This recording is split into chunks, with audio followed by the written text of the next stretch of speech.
Hey, babies, hey, babies, hey, babies, hey, babies. Hi, everyone. Hi, everyone. Happy Thursday. What's happening, everybody? What's happening, everybody? What's going on? How you doing? Good, good. Packed schedule this week after last week. We had like nothing. Now we have like everything this week, it seems. Well, the Caps play every other day, so you got it Right? all. Yeah, Right. you got it We all. had a good night of college hoops last night, though. Even I will admit that one. Yeah, we did. Well, it didn't end very well for Maryland, but we'll get to that in a bit. I saw that one live. I got to give a shout out to my friend Jesse, who I was watching this game with last night, who called it the second the guy shot it. He goes, "That's going in." Boom, went in. So I'll give him a shout out. Oh, I mean, I guess it's probably an easy thing to do, but he organically blurted out, "That's going in," and hit it. That was pretty good. So that was a pretty good one. Anyway, we'll get to Maryland in a bit. I'm not gonna spend too much time on it. I know you think it's funny when they lose, so I'll give you a moment. no. Like, once again, I don't hate Maryland. I hate how complacent the fans get at times. I agree with that part. This is one where I'm let it ride, playa. Like, I'm good. I'm kind of rooting for them as well. They look like they're actually like, this one warrants the reaction that they're getting a little bit, is what I'm Yeah, saying. That's I all. agree. That's all. Leave it there. Let me stick to football because that's what you all want to hear me talk about. I've been looking at my metrics. I know you all, and it's fine with me because I'm happy to talk about the Commanders every day. I live and breathe it, so I'm happy to do it. All right. So yesterday, Dan Quinn spoke. It was his turn to go at the combine, speak to the media. I watched it. Obviously, I'm not there. I watched it.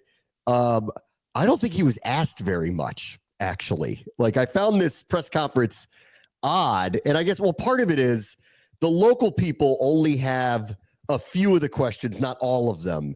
I think they would have asked a lot more. Nikki, Sam, Ben, the guys who are there, JP, like, I think they would have asked more of the nitty gritty, like, local stuff had they had the opportunity. But because it's a scrum and some of the national media are going to ask things like, looking back at last year and all that stuff, we kind of lost some of the verve of it because I would describe it as he didn't tell me anything I didn't know, but he also wasn't asked about anything that we didn't know. And more, I'm like watching this kind of materialize this year. And I'm like, not that this offseason's going to be a bust. It's not. They're going to continue building through the draft. They're going to fill out the roster.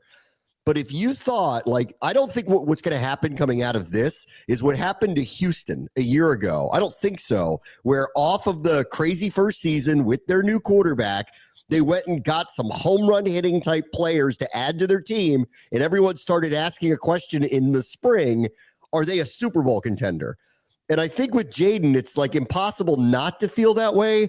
But I don't think they're going to do things to the roster. They're going to make people feel that way, which leads me back to this one. It was asked, I thought Sam Fortier asked this in the Washington Post, and I thought it was a good question to ask because the majority of the players that they brought in a year ago, notable exceptions, Dorrance Armstrong, Tyler Biotish, Frankie Louvu, Austin Eckler's on a 2-year deal, but a very affordable 2-year deal. All the rest of them, this is why they have 28 free agents.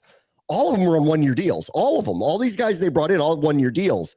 So he asked the question, are you going to do that again? Essentially run it back with, can we just bring people back for 1 year? Because we've talked about this a lot. If you go and look at the free agent market that's available to them, it's not a bunch of players you would sign to a lot of multi-year deals. So run it back's the wrong way to put it. But I think we're heading in that similar direction right now. If you really kind of look at the landscape, look at their options, think about, like, are they really going to sign Zach Ertz to a multi-year deal? Are they really going to sign Bobby Wagner to a multi-year deal? Like, who on the open market, there's probably a receiver or two that they might, like, if they like Darius Slayton, would they sign him to a 3-year deal? Something like that. Like, I could see that type of stuff happening. But I don't know that we're not having this conversation again next year. If you kind of look at it and go, they got 20 to 25 free agents again. That's what it feels like is happening. No, I would even say it's about the plan. I think it's about the market dictates that. Like, as you said, the positions aren't these crazy. There aren't all these like big names. Like last year, there were 3 big running backs available, right? And they all got signed up by different teams. In previous years, we've seen, oh, this is the main free agent that's not getting franchise tagged. He's going to get a big deal. We're not talking about that player this offseason. We're not talking about, I don't think you ever talk about a franchise changing player because they always get re-signed, but a player that puts you over the top. The guy that is this offseason is Myles Garrett. And we don't even know if he's actually going to get traded either. Like, in terms of him, then to the next free agent, and I'm talking any position, it's a huge drop off. So why would they give out anything more than a 1 or maybe a 2-year deal or a 1-year deal with an option or something like that? So I also think this is the market dictating how their roster is too. They don't have all of these guys that can go sign and reshape the roster right away either. Right. I mean, like, so, and then I was like looking at the free agents. They got 28 of them. And Adam Peters said this the other day during his press conference. He goes, there's a lot of like, he described it as like, it's misleading when you read about cap room. He goes, we're really on a cash budget, which is basically saying this is what the owners have told us we can spend up front for players to make things happen. And then secondarily, and I've just kind of pointed this out a lot, 28 free agents, when you say they have 80 million in cap room, they really don't. They need to fill out a roster. Like, that's half the roster. More than half the roster needs to be signed. They're all not being signed to minimum deals. If it was all minimum deals, that would only be 28 million. It's not. So they don't have this amount of room that people are talking about, or they're perceiving that they could literally go get anybody. That's not the case. They have to fill out their roster first. And if they, let's just say they re-sign Bobby Wagner, because I assume they want to, and they're going to, that's at minimum $6 to $10 million next year that goes off the board to get him to come back here, because he will get offered that somewhere else if they don't. They're not getting it. I don't think he'd play on a minimum deal. Like, they're not going to get him for that. If Ertz were to come back, he's not playing for $1 million if they want to re-sign him. So you have to remember that part. 28 players haven't been re-signed. Even Tress Way is going to get a market deal for a punter when they bring him back. They don't have a kicker right now. Like, there's a lot of things that need to occur before they can actually go hit the market. And, you know, like, it's interesting too, like, if you go through their free agents, because I was looking at that again this morning, name the players of the people that they're going to bring back, because they got to bring back a number of them, and they already signaled they're going to do it because they have to, of who you would actually give multi-year deals to. Like, I think Bobby Wagner is year to year. I think he is. Marcus Mariota is an interesting one. Like, I know they want to bring him back. I'm sure he'd like to go on the market and just see, is there somebody out there that saw what he did here and think, okay, like, let's let him compete. He's not going to be a starter here. Let's let him compete to be a starter, and then give him a contract that Washington can't afford to pay him any longer. Right. But, like, maybe he wants to be here. Maybe he doesn't. I don't know. Like, who knows? He probably wants to check the market out. And if they don't re-sign him, they have to get another backup quarterback. But like, let's just say they do re-sign him, though.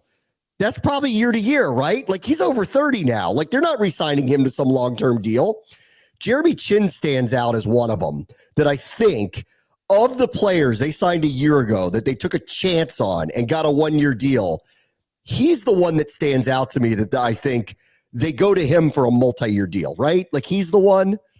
I think on defense, yeah, he's the only one that I would give a multi-year deal. The only other one I would say about Wagner is, can you give Wagner a 2-year deal and give him money up front this year? Like, I think that's one where maybe you consider that, but, like, sure, that's very, very, like, small potatoes. It's a 2-year deal, though. Yeah, it's not anything beyond that. Right, like, he's in his mid-30s. He's obviously a Hall of Famer, and he obviously was instrumental for this team.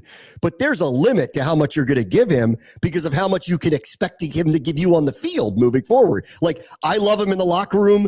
He could be in the front office or the coaching staff if he wants to be down the road. But we need him to play right now. Yeah. As far as Chin goes, I'm with you. I think Chin does deserve a multi-year deal. But I will say, this coaching staff, or not coaching staff, but this front office has been very smart, and, like, they read the markets too. What did we see last year? The safety market, the bubble burst. There were so many good safeties available last year. Do I think they go after a safety this year? I don't know, but I also know that won't break the bank if they're giving him a multi-year deal anyways, because they're going to go, these all pros and these best safeties in the league are not even getting this big money, and they very might well say, this is what we think it is, and maybe he doesn't agree to that. I don't think that'll be the case, but I don't think that's a big deal anyways. Like, that's the only guy, and I don't think it's a big deal regardless. Here are the other names. KJ Osborne, who came in late after he was cut by New England. I didn't play very much, so I assume he's not going to be back. Cleveland Farrell is one of the many defensive linemen that were brought in on a 1-year deal. He fought through a knee injury and was not particularly impactful, so I think potentially that's an upgrade. I suppose they could bring him back, but again, that would just be year to year if they did bring him back. Tressway, I think they should. I can't believe he's 34 now, but I think they should re-sign him. I mean, he's still at a Pro Bowl level, so I assume they're going to re-sign him. Dante Fowler's an interesting one. He's on the other side of 30. What does his market look like after a double-digit sack year? Does he just want to come back here because he likes playing here? That, to me, is also a one-year deal. Could they find somebody that plays more snaps than him and use him more situationally? Sure. I'm happy to have him back, but again, to the point of who are you signing to multi-year deals? I don't see many of them on the roster right now that are their free agents. Michael Davis, I assume, won't be back. Zach Ertz, if he is probably a one-year deal. Cornelius Lucas, if he is probably a one-year deal. Michael Dieter, probably not. Trent Scott, if he is over 30, one-year deal. Jamison Crowder, I doubt he's back, but if he is, one-year deal. Noah Igbenogany, there's another one I would at least semi-argue, but if Dan Quinn was asked yesterday about positional flex with people like Sandristel and Coleman, and neither one of those guys were earmarked for the positions that they're in right now. Sandristel was moved to outside corner out of necessity. They said a million times they want him in the slot. Brandon Coleman was the left tackle. I think we all know could play a different position on the line, whether it's right tackle or guard, but they have to have a better option than him. He's a keeper, and he's a player, and he's a starter. It's just where, but they have a better option than him. But Igbenogany, let's just say you think they should re-sign him. Well, if Sandristel is your starting slot corner, are you signing him to more than a one-year deal? I don't think you are. Would you bring him back for depth? Yes, of course. But are you if he's your starting slot corner, you sign him to a 3-year deal? Well, if Sandristel's earmarked to be the slot corner, why would you do that?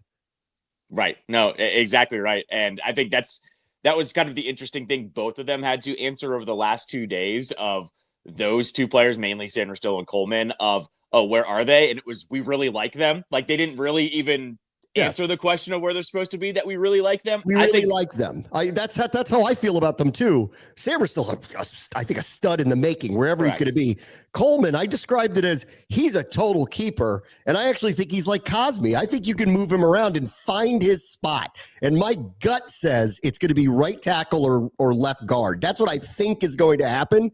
But I don't know yet. He's too young in his career. I know he's a starter for them. I just don't know that he's a long-term starter at left tackle. And they're basically saying the same thing. So both of those guys, though, I think it will be kind of interesting to see how they approach free agency, to see what they can get. Like, maybe they're saying, okay, we can sign a slot corner or an outside corner, and Mikey can move to wherever we think he can move. Or same thing, I said this about the linemen.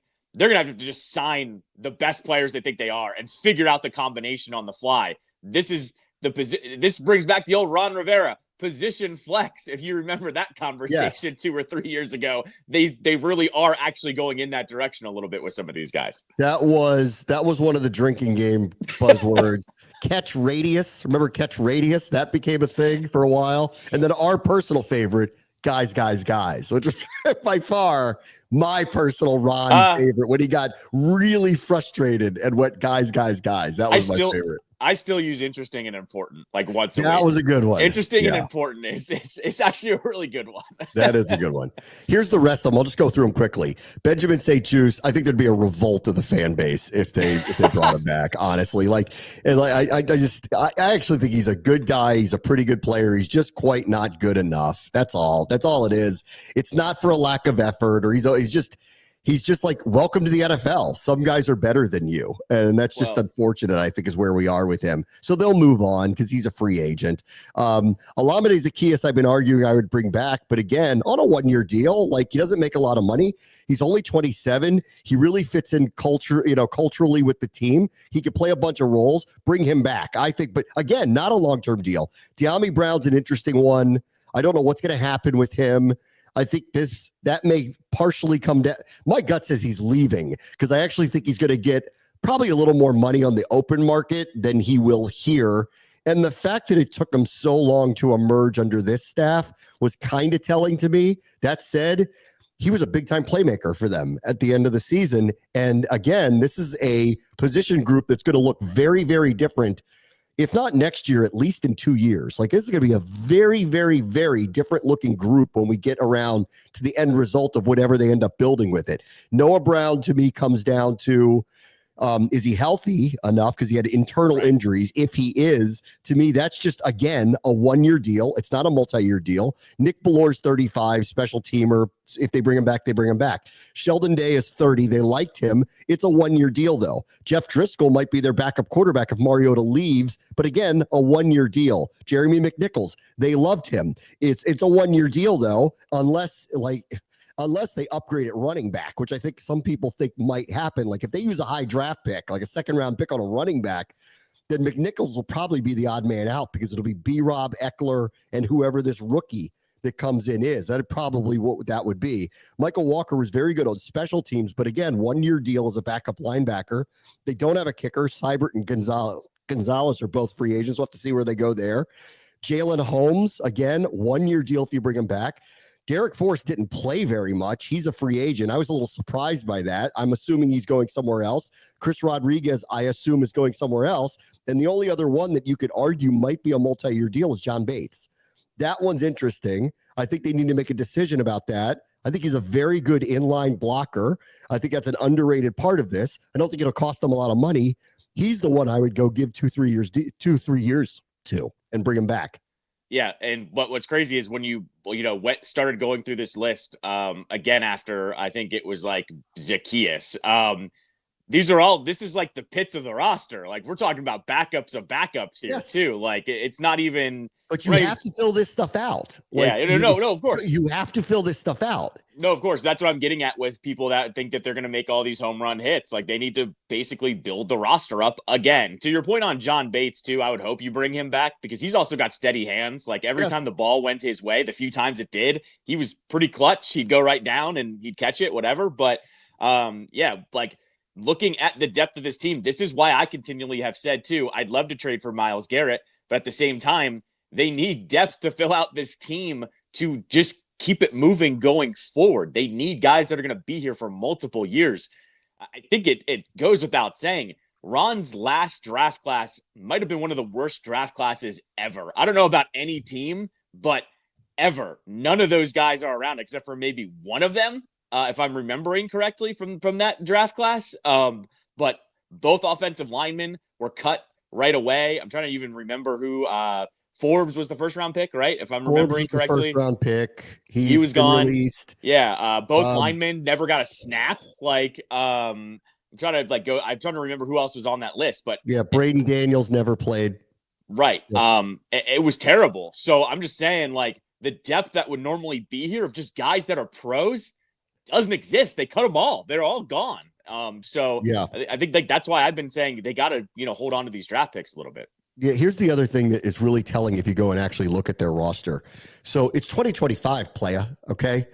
People who are under contract to at least 2028 is the draft class they just got a year ago because they're on rookie contracts, and Sam Cosmi. Yeah. That's it. That's the list. So they've extended one player from the previous regime. I have a feeling they're going to do it with McLaurin. I think they're going to do it with McLaurin. They have a number of guys from previous draft classes that are carryovers, B-Rob namely, that they have to think about. What are they going to do with someone like that? I'll go back to my previous, I was surprised how his season turned towards the end of the season. And I wouldn't be surprised if Washington is looking for a rookie running back in the draft, maybe in the as high as the second or third round, because there are some really good ones outside of Ashton Genty, who I don't think they'll be picking high enough to get, that will be available. And so I wouldn't be shocked if a second round or third round pick gets picked, especially if more and more and more as you go through this, the reasoning to trade back into the second round out of that first round pick to garner more picks if someone sees something they really like at 29 is making more and more and more sense to me. Peters says over and over and over, I want to build through the draft. They have 7 picks. They could end up getting more. They say this draft is better from rounds 2 through 4. I've been talking about, I don't see a lot of high-end talent. The first, I actually feel bad for the teams picking in the top 10 this year because you're either taking a shot on a quarterback who no one thinks is Jaden Daniels or Caleb Williams or Drake May this year, or if you're lucky enough to get Travis Hunter that looks like he's going to be really good, or a couple of select others, you're guessing. Like, you are really, really, really guessing this year. I just saw Abdul Carter's having surgery. So all of a sudden, like, that puts the number 1 overall pick in question. Tennessee, like all of them, this is one of those years. This happens. Last year, it was easy. This year, it's not. The whole top 10 was easy. Not just the quarterbacks pick. Marvin Harrison was the easiest pick of all time for Arizona to make. Joe Alt was an obvious, he's going to be a Pro Bowler. Like, there were can't miss players littered up and down, really through the top 15 of the draft. Not this time. There's going to be some real big time. Like, I'm not trying to project out people are going to bust, but there are. This screams somebody in the top 15 has a pick. They just have to take it, and it's not going to be someone who's worthy of that level of pick at all. I think Adam Schefter, he was on with McAfee, and he basically said after pick 10, the level of talent is basically the same from 10 to like 40-ish, and then the drop off. Yeah, the drop off isn't even bad from like 40 to 80. He was like the tier drops off, and then it's basically just whatever you need for the next 30 to 40 to 50 to 60 picks is going to be about the same here. And we've seen this before too. Like, this is the old NBA thing where, you know, you're like, oh, you're tanking? Well, who are you getting for the first pick this year? And it's between 3 guys that you know aren't going to be good. Like, that's what this year's NFL draft is. You know, and like, if you first round picks have a 5th-year option attached to their contract, second round picks do not. If you are one of those organizations that really, I think everybody should value. I mean, more so the ones that are unwilling to spend a lot, the ones that want to tie up players as long as possible. If I'm Adam Peters, I am open for business at 29, even if my quote unquote guy is there, because if someone wants to come along and move up from 33 just to get that extra year to move me back, to give me another pick, I am taking it. And I mean, almost to the point of where I don't even care who it is that's available at 29, because I think we need more. It's all, you know, like more and more and more, the more I look at it. I think patience is the wrong word here for this, because I think with Jaden Daniels, they're capable of anything, right? They are, because they have one of these players that looks like is going to put them in position to be very competitive no matter who's out there with them. But if you're being realistic, looking at their options in free agency, seeing the draft that's in front of them, you know, like, I trust this group. They had a very good draft last year. I trust this group that they're going to end up getting good players in here. I really think, and this goes to the people who go, you don't want to attack winning. Like, you can only do what your options are. That's all you can do. And unless they're going to shock us with a couple of trades for big time players, and I don't even know how they would pull this off without giving up the draft picks that they value, right? Unless they have a couple of big time out of nowhere shocker moves that really alter the roster, we are 2 more off seasons away from, I think, looking at this roster and going, okay, this is what Quinn and Peters wanted. Now let's see what they can do with it. Because the roster they inherited, they have shredded. They re-baselined it. They're going to have to re-baseline it again, because there's not a lot of options to lock people into contracts. And there's very, very few players on this team that have any term at all on their Cosme's the only one. Cosme and Daniels, they're the only ones that have any term. In 2 years, this roster again could look very different from the one from a year ago and even this year, honestly. You said they shredded the roster. The roster was put through the shredder and then they arrived, is honestly what happened. I mean, they arrived to the roster in shambles. That's what last year was, right? And I would say this too. Last year, they gave everybody that was on the previous regime a chance, right? It's like, they traded Dotson at the end of, or, you know, in the middle of preseason. They gave Jamin Davis and Emmanuel Forbes some time. It didn't work out. That's what I started to actually really get worried, though, about the depth of this team, that even the former first-round picks were off the team by the midway point, right? And that was them evaluating talent, which is exactly what they should do. I'm with you. This will take probably 2 more years of revamping. Yes. And I told you, I was first on that trade back train, because I'm looking at the pick going, they don't want that 5th-year option with whoever's going to be there. They'd rather build up the depth here. And if the same thing is with the 11th pick than the 50th pick, I trust Adam Peters is just going to find 100%. the right players to fill out this roster at this moment in time. I think what I keep saying too is be realistic about where they're at. Yes, they made it to the NFC Championship game, but do not think, though, they should go the old Dan Snyder way of signing the top guy in free agency to a 5-year, $100 million deal just because they should do that. You have to be realistic about what Adam Peters is going to do here, and he wants to build through the draft, is what he's always said. And they want to bring in people they think will help them win. And I think if they were hopefully another offseason away next year after, this Myles Garrett thing's a no-brainer to go hardcore at, which is why, like, when you heard the reporting, Philadelphia will go out of its way to make sure he doesn't come here because they can. Right. Because they can. We can't give up 3 first-round picks for him because he's just one player and we need 12. That's right. They don't. They don't need anybody. So, like, they can F them picks right now to try to maintain what could be, the best roster in at least the NFC, if not the NFL. Frankly, I think it's the best roster I've seen top to bottom in a long time, really. And in the salary cap era, this is very hard to do what they've done. They've done a really good job. We can't do that. Don't fall prey to that. We'll just beat their offer and give them whatever they want.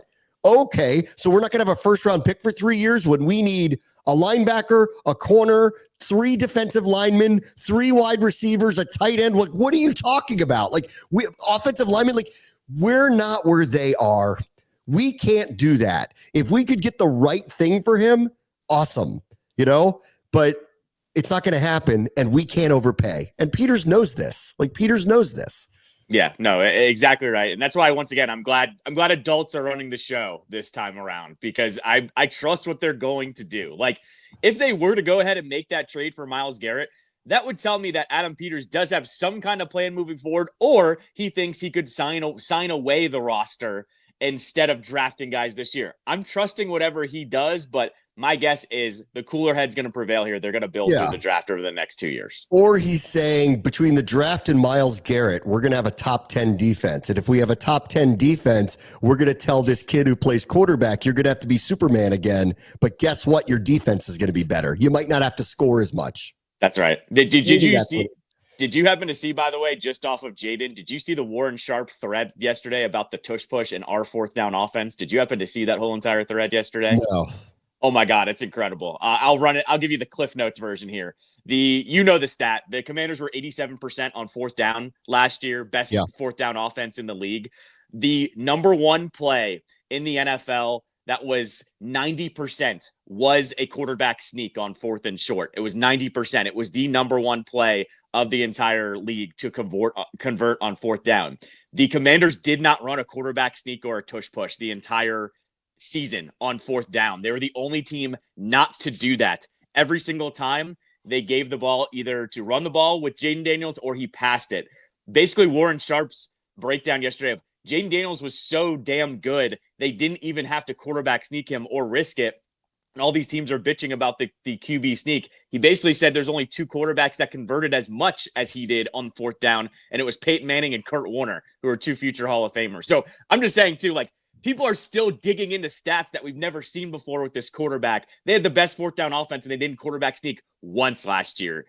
I'm just saying, it's incredible what the offense was last year for people to be reminded of what they did with so little is what I'm getting at.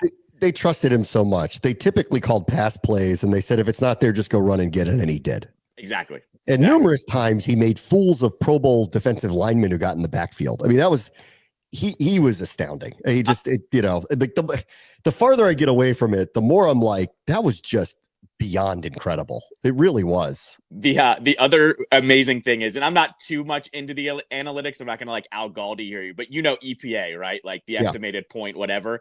And the 4th down offense, EPA was like 55 point something, and it was good for 10th in the NFL against everyone's snaps for the entire season. The 4th down offense alone was top 10. Like, that's as we get further away from the season, even like you just said, I'm being amazed by it. But go look up that thread from Sharp because I was like, what? Like it's way better than I even thought it was. A lot of it was just trusting Jaden.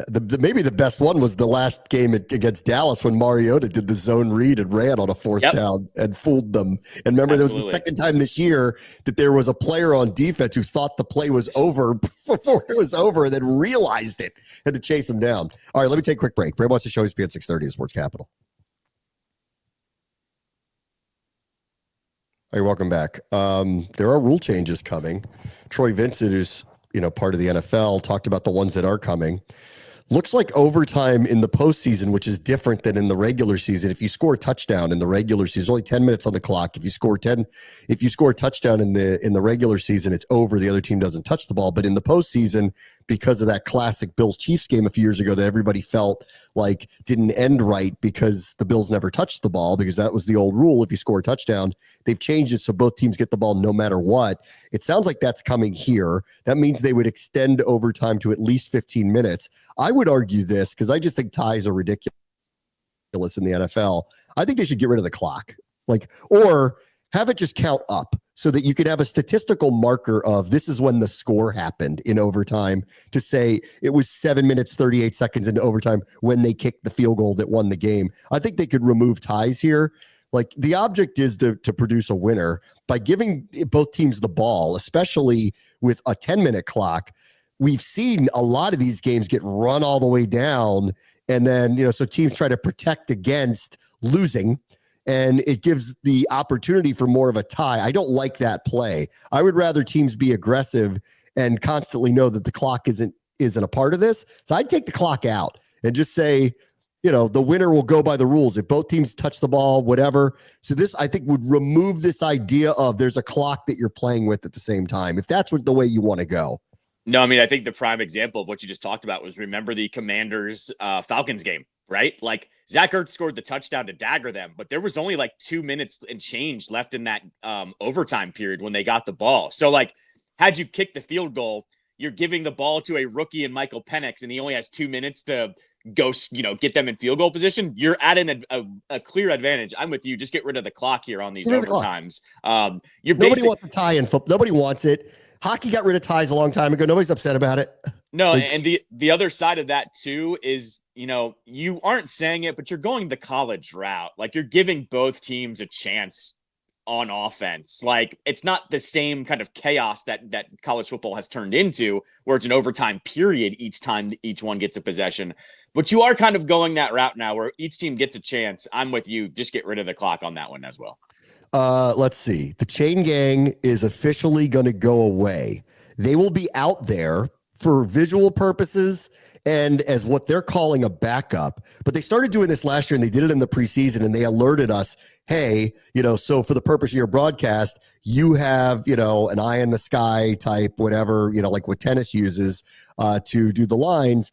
And we're going to utilize that. I think what they need to do is figure out how to message because at home on TV, you'll be able to tell immediately, but in the stadium on every close, he got it or didn't get it, they're going to need to message this in the stadium, whether he got it or not.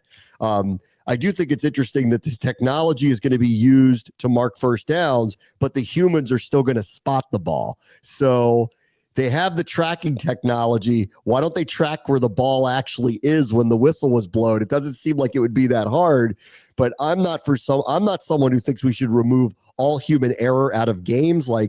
I see what they're doing in baseball right now. It is an obvious progression that if it's an obvious call that should have been a strike or should have been a ball, that you can actually challenge it. And I'm okay with that type of stuff.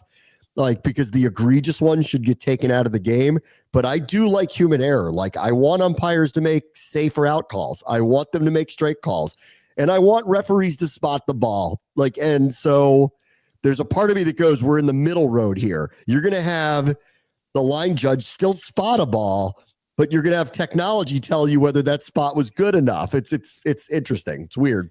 Yeah, I mean, I think for your message, especially someone that goes to all the home games, I think they need to do a tennis style, Show it here's a quickly on zoom the big screen. Here's a zoom in of the ball with the chip or whatever they use for the technology, and here's where the line was, here's where the ball went, and that's it. Like the thing with that you just mentioned with baseball, I've talked about it on my show a little bit.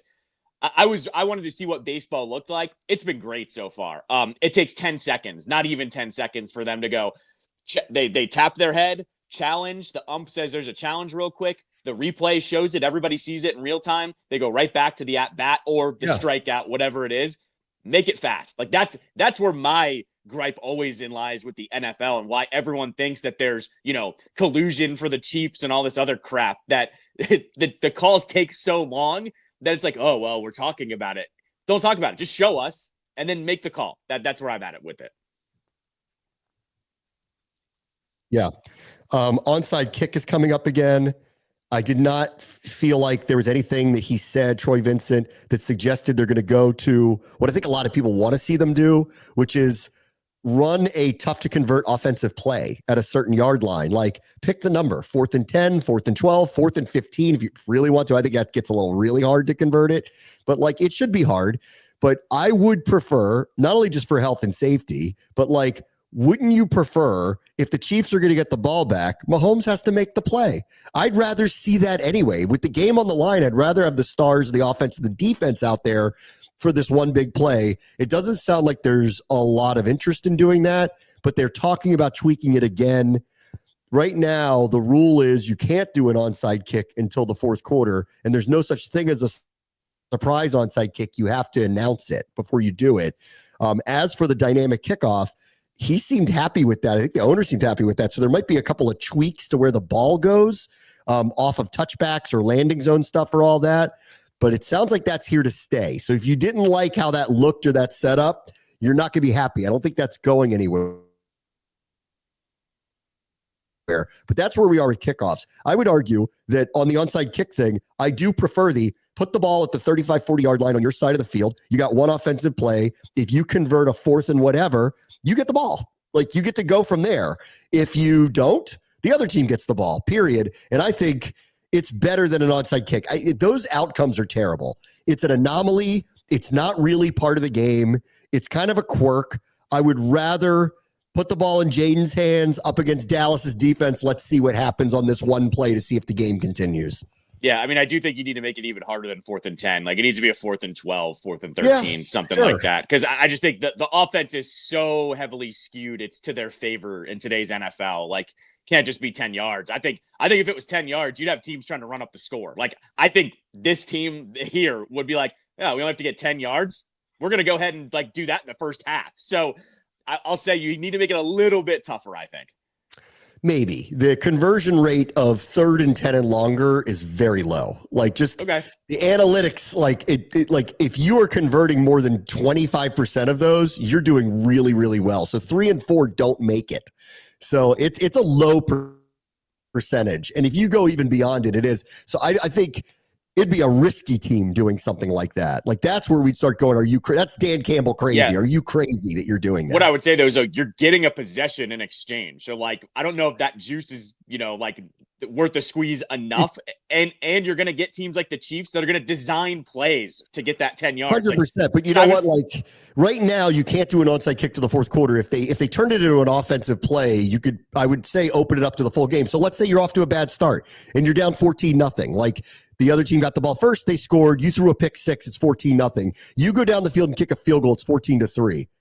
See, I'd want to think about doing that play, let's try to flip this game around fast and still try to dig out of the hole. And I think the fans would appreciate that if given the opportunity to do it, but not via onside kick with offenses and defenses. I know a lot of other people talked about this. I just will for a moment. I actually think that the grading stuff, it shouldn't say grading, Drew. The grading the grading curve. It's supposed to see curve. I don't know how I wrote D. If you're watching this on YouTube, that is so stupid. The grading Drew. Drewvon. The Drewvon. The Drewvon. No, that's supposed to say curve. I don't even know how that ended up that way. Anyway, the grading curve is up in Ashburn, which I also think ought to tell you like how year to year, like this is from the NFLPA thing. Last year, the last couple of years, the Commanders got slammed by their own players in this report where they basically grade everything: coaching, the weight room, the locker room, the facilities, how their families are treated, the diet that they're fed with, the food, the quality of the food. Like, it's Travel. all the things. It's just being a football player, and a lot of the things you don't even really think about. Like, do they have babysitting for the players on game day? What are the meals like in the room? And this year, they have this incredible chef. His name is Connor. And Connor was actually profiled in the Washington Post last year. And they did a really smart thing. They fed all the media through Connor's food every Thursday. I don't know if they'll do it again, but they did it last year. And like everybody showed up on Thursday and waited around because Connor's food was, he's a chef. The food was amazing, and it was like a potpourri, like the best buffet you've ever had. Every single thing. It was the best lunch I had. Every single Thursday, we'd go out there and get this thing. So that was obviously done purposefully. I think to show the media, the team is being fed really well here. This is what you're seeing one day a week. This is what they're getting every day.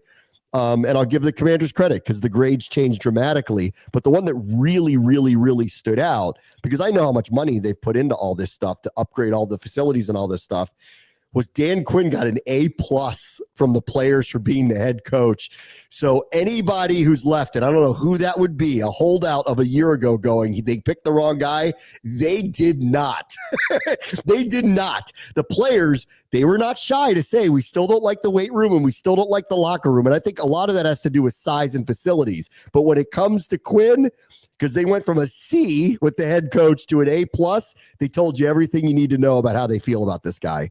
Yeah, the Dan Quinn thing, I wasn't surprised, but I think he was number one in the NFL in terms of the out of 10 rating, because it was 0 through 10 with decimals. So they put the average up, and he was number one far and away. Worth noting, though, the only thing that was good under Rivera that was A+ was the weight training, and that was still like an A+ or whatever. So it's funny, that didn't change under Quinn. They brought back Chad. They brought back the strength and conditioning coach. So it's funny, like the actual weight room had lower ratings, but the training was fine. So like I do think that's like the weight room is small. Like they have I talked about this last year. There's a few things about the size of their facilities that there's kind of nothing they can do about it, really. There's a couple things overarching that I'll unpack just because I did page through it real quick during my show yesterday. One, on the Commanders, I remember they were complaining about the family treatment stuff. They went from like an F to an A on that one, which I'm not surprised that Josh Harris took care of that because he met with the players last year, right? And then going into some of the other teams, did you read what the Patriots had to say about their team travel? Did you read that one at all? No. So the Patriots got really bad grades all across the board, by the way, like D on the ownership, by the way, for them. But wow. Yeah, like they but the funniest thing for them was their biggest complaint was the team plane. They were like, this thing's never been updated. There are ashtrays on the armrest. Like, I can't remember the last time I've seen an ashtray in an armrest, dude. Like, I forgot that existed. So we're talking like plane from the 90s that hasn't been upgraded. That was a really funny one. And then there's one that's just like not shocking, but you had to like talk about it a little bit. The Bengals only feed their players one time a day. They don't put like how. I'm glad they put this out there during Combine Week, because I'm sure other organizations are looking at other organizations going, really? You only feed your players one time, in the entire time that they're there for the day? So, yeah, there are some little ones that are just kind of hilarious. But the ashtrays on the Patriots plane sent me yesterday. I was laughing about it. The Jets gave Woody Johnson an F. Is that Woody or his kids, or is it both? Because I think that's what it is. Yeah, ownership. Yeah. They gave all of it. They gave it an F. Not surprised. They gave it an F because he intervened in ways that he shouldn't have a year ago. The interesting part was, and again, this is why year to year, like, I don't think you can read too much into some of this stuff. They gave him a B a year ago. Yeah. So he signed Rodgers. They gave him a B. He screwed the whole thing up by intervening way too much. They gave him an F. It was deserved. Right. But next year, if they fix it, they'll give him a B again, is what they'll end up doing. All right, couple quick things before we go. Oh, man. The Terps got beat at the buzzer. Oh, so there's so much here, too. Why the guy took the shot with 5 seconds on the clock and not run it down to be a last shot seems to be age-old sports wisdom that did not get through to him. They got a rebound with about 12 seconds to go. I would have argued call a timeout. They didn't. They played it out. One of the players took a long three, not a bad look, took a long three, but there were 5 seconds on the clock when he took it. And Michigan State, whoever got that rebound, got the ball in the right guy's hands immediately. That's an Izzo team. They knew what they were doing, exactly what they were doing at the moment. And the dude hit a miracle. It was pretty wild. Incredible, incredible play. And oh man, let's see how let's see how Maryland recovers from it, because they were one of the hottest teams in the country coming into that game last night. Let's see if they can get over it. Not only did he shoot the three up with like 4 or 5 seconds left, it was my pet peeve. It was a tie game. Drive to the basket. Try to get fouled. Like, that's always my pet peeve at the end of games there. Don't take the three. And that was a deep three as well. Yeah. Yeah, I mean, like, you hope that moments like that if they have a moment in the tournament, they don't shoot themselves in the foot like they did right there. Not to say, though, and take away from Michigan State, that's a miracle shot, and they hit it. So you have to give them their kudos on it. Yes. Maryland did open the door for it. Let's see if they can come back from it. All right, Caps homestand continues tonight. They get St. Louis at home. I'm assuming, just because of how this team's played this year, that was a real clunker the other night against Calgary. It's a very rare clunker from them.